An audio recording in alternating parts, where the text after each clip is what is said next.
Hello everyone! For today videos, maglilimpit na po ako ng gamit dahil po ay malapit na po ang aking flight. Sa wakas, graduate na po kami dito sa accommodation. Paghihirap namin dito sa accommodation. Paghihirap talaga. Bakit? Di ba ito naghihirap? Masarap ba buhay natin dito? Oo, bigla lang kain. Sarap daw buhay namin dito. Tulog, bangon, kain. Ano na yung trabaho namin dito habang naghihintay kami sa aming flight at sa aming nilalakad ng mga papers. Sa wakas, natapos na rin. Ito yung paghihirap namin. Maka-flight din. Ang punta po namin pala ay bansang Saudi. Yan na lang po kaya namin. Tulungan niyo ako magligpit mga kaibigan. Unti lang rin naman ako ligpitin.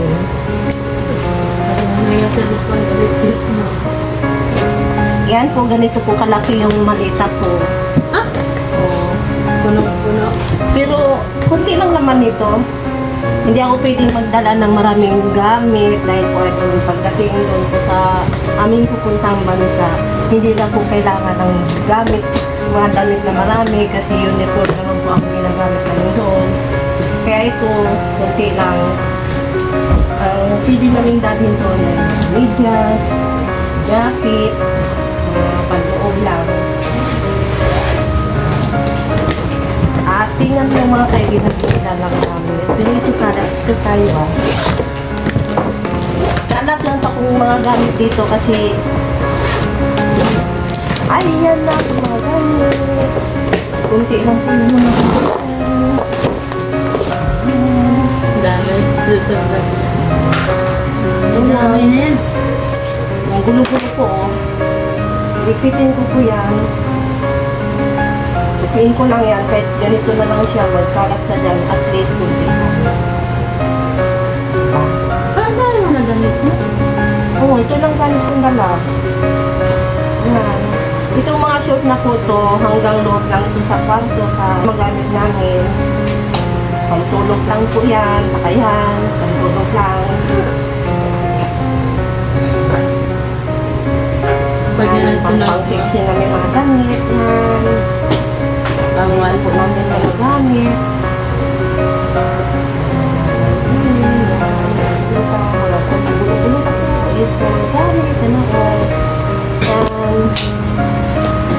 Alam mo mga kaibigan, masaklap lang po ang buhay namin dito.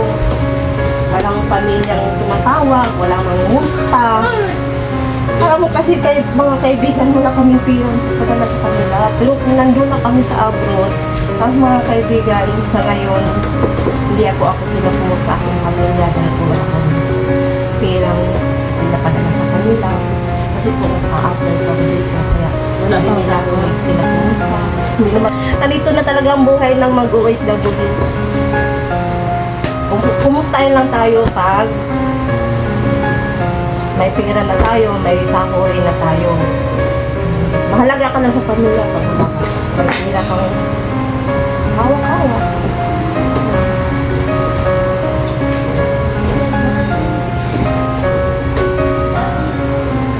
Hirap talaga ng mag-OFW. Pag wala kang pera. Nag-a-apply ka, mag-a-apply ka. Ano lahat ang damit mo? Ano lahat ang dadalhin mo? Ito lang damit ko. Wala sa ibang bag? Wala. Ay, hindi lang damit ko na lang. Hindi na nga. Alam ko Okay na naman kasi na hindi magamit ito sa ibang bansa. Dito na lang sa Pinola, Pinmalita. Pampiyahe lang at saka pang pabalik nga.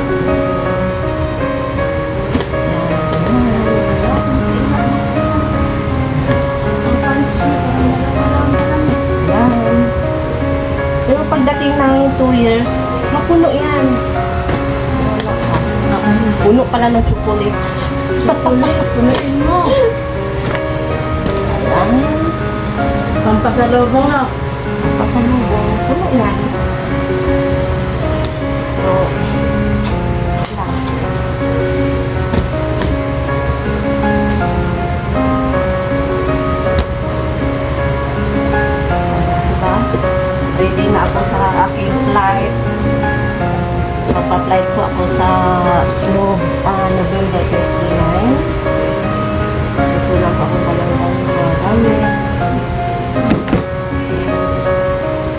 laki ng malita ko, pero ito lang lalaki.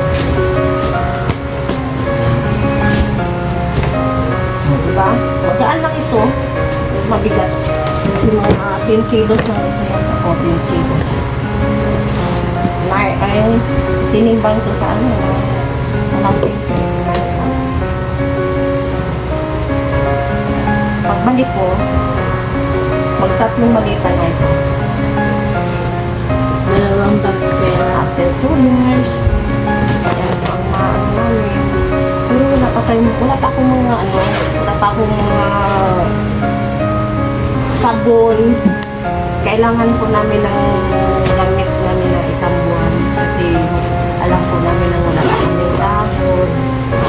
Kailangan namin magbago ng sabon, saka shampoo, gamot. Yan, kailangan namin yan. Marami pa mong bibilihin. Ito kailangan. Ha? Gamot ano?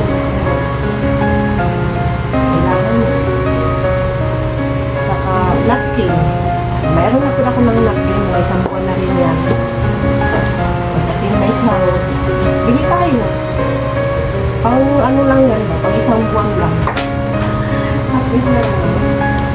May dala pang ano.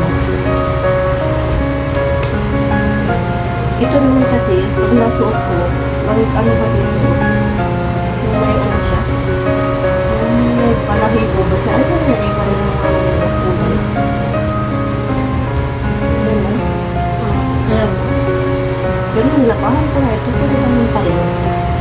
Lalo na pag pinawisan yung ano mo, katawan, naiiwan yung mga ulo dito. Sa Saudi ba? Papawisan ka. Pinapawisan ka. Hindi lang siya pawisan ng Saudi kasi malamig.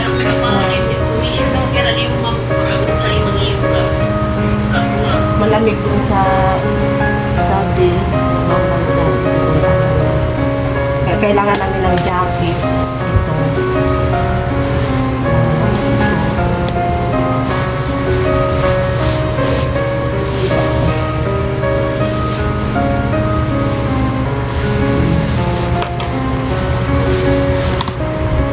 Ito. Oh, Maganda yan siya.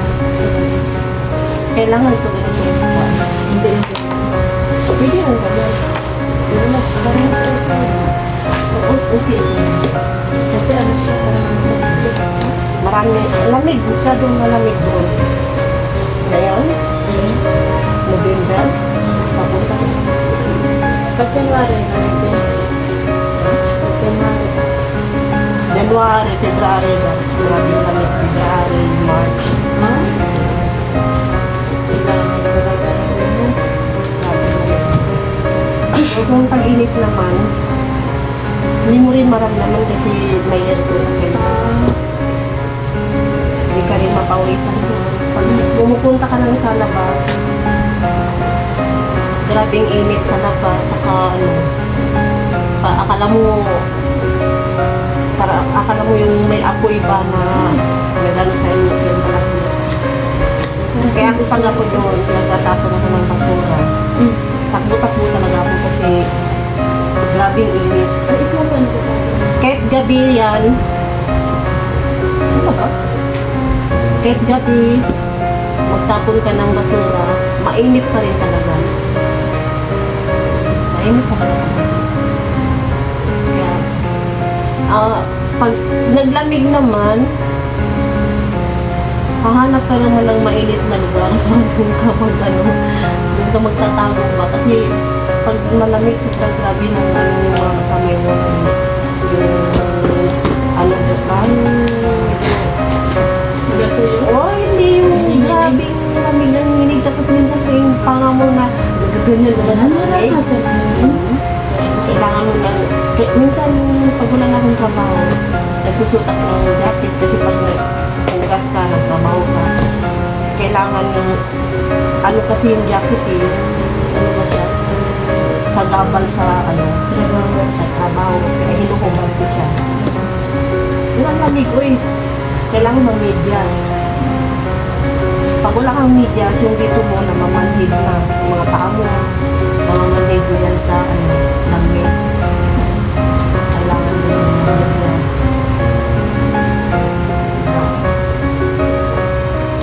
Yung mga dala ko mga damit ng mga kaibigan ko, hindi lang yun.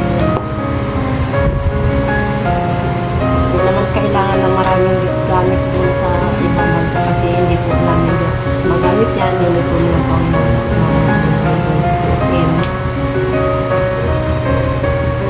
Iba naman ang ano namin doon,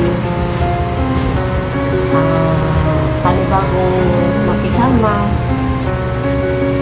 panibagong pasensya, yan lang.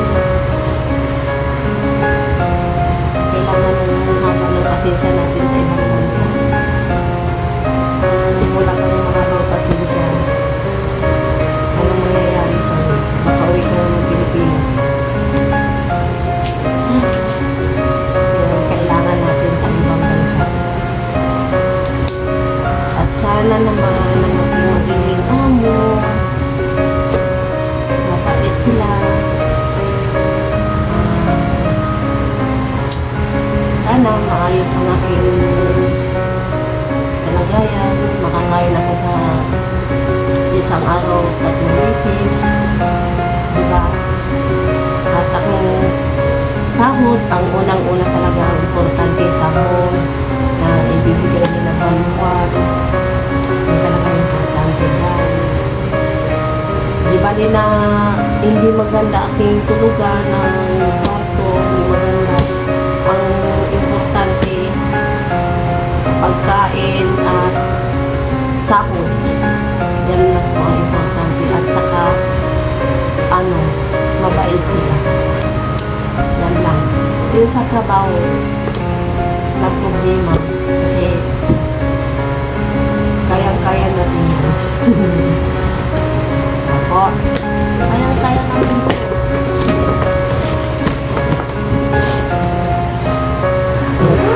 Yan, ito lang po. Hindi lang po ito. Yung mga gamit.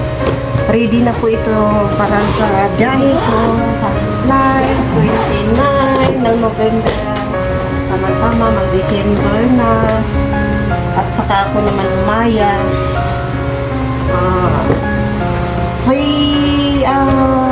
Maraming Pasko na po na hindi ako nakapasko dito sa Pilipinas. Aking pamilya. Ilang Pasko na rin. Siguro mga 8 years na siguro ng Pasko. Hindi ako nakapasko dito. Lagi na sa ibang bansa ako. Nandun ako lagi sa ibang bansa pag tuwing Pasko. Kaya malungkot ang aking paglalakbay ngayon. Pangarap ko pa man noon na umuwi. Sana sa pamilya ako nagpasko. Yung pala hindi. Aalis din pala ako.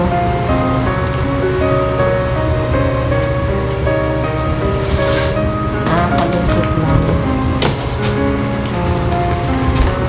Wala tayong magawa kasi kailangan natin ng maghanap buhay. Mayroon pa mong pinapaaral ng aking mga anak at nagka-college na po sila.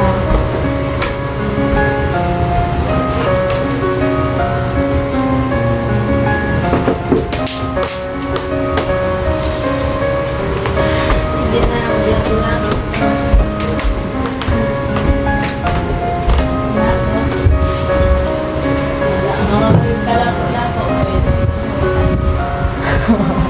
Kailangan natin yung kumita tayo ng ating mga pamilya, ating mga anak, nag-aaral po sila. Umalis ako ngayon, December. 8 years na po kung hindi nakapasko dito sa aking pamilya. Tuwing nagpapasko ay nandun ako sa malayo. Sabi ko pa man yung pag-uwi ko ngayon ay pangarap na magkasama kami ng aking pamilya, magpapasko, pero hindi po yan natutupad. Dahil po, kailangan ko po yung nagtrabaho, kailangan ko yung lumamig, dahil marami po akong utang na bayaran, at aking mga anak, nag-aaral po sa college akong anak, saka yung akong bunso, nag-aaral ako. Kailangan ko umalik. ay hindi na po kaya pag dito po sa Pilipinas maghanap ng trabaho. Maliit lang po ang sasahurin dito. Kaya naisipan ko naman na mabalik ako sa ibang bansa.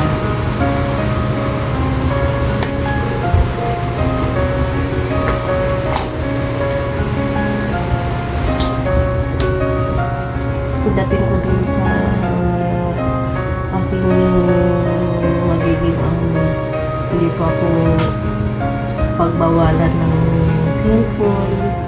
Sana hindi po sila masyadong mahigpit. At hanggang dito na lang po tayo magtatapos mga kaibigan.